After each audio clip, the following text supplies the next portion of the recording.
it's not, when you open it up and ask, then it's like there's more stories.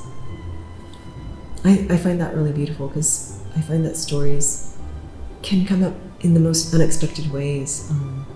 It's happened before where, 3 years down the road, I found out when I was working on a different project, this historian decided to write a book on a project that I started doing research on. And I thought that was really, you never know where things can lead to.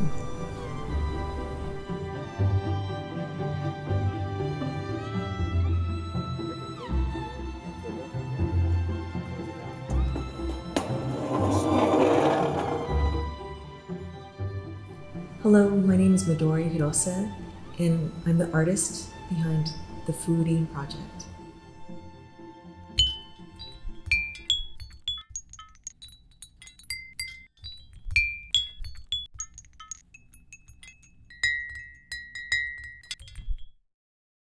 Hi, my name is Cheryl Pomp.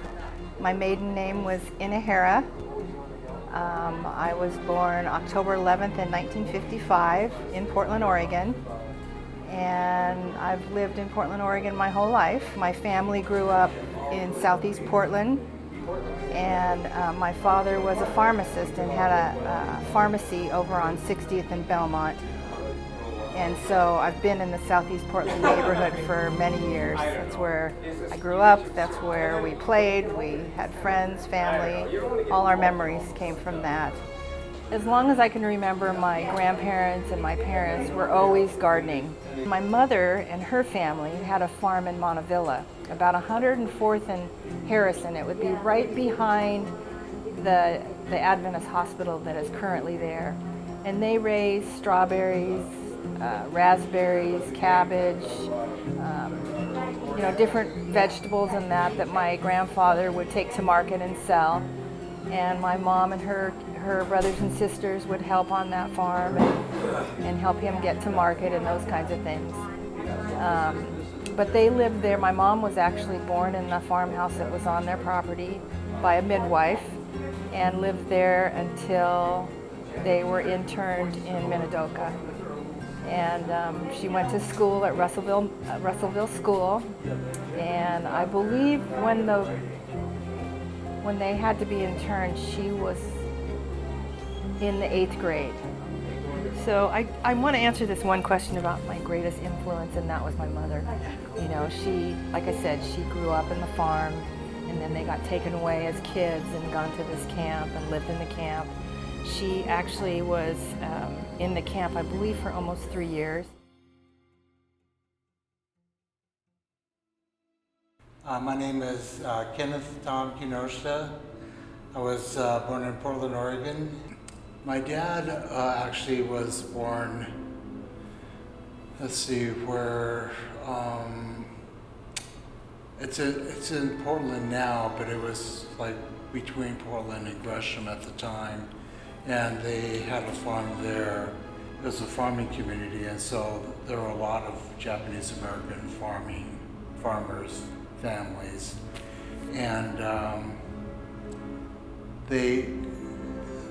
they were a close community. I mentioned that, so my father helped, I think, form a bowling league where I'd go with them to go bowling and see all the other folks, and they had kids close to my age and stuff. So it was truly a nice community, the people there. I mean, like we raised berries, we had a berry farm, and we grew vegetables like broccoli and cauliflower in the fall. But I would also, like, when I'd take the berries to the cannery, I'd see other farmers there, and so in that sense, I always felt kind of connected to my heritage, and it's something that when I was growing up, I'll never forget it. But my dad always stressed to me to be proud to be Japanese, to be who I am. My sisters were actually born at an internment camp. I think it was Minidoka. It was in Hunt, Idaho. And neither one of my parents really, they never talked about it, even after we would bring it up to just ask them about it. And so, I would read about that and stuff, but it was never part of the conversation, right? And I'm assuming part of it is to, no, that was not a particularly good time. And wanting us to, be good citizens, to be, good community members.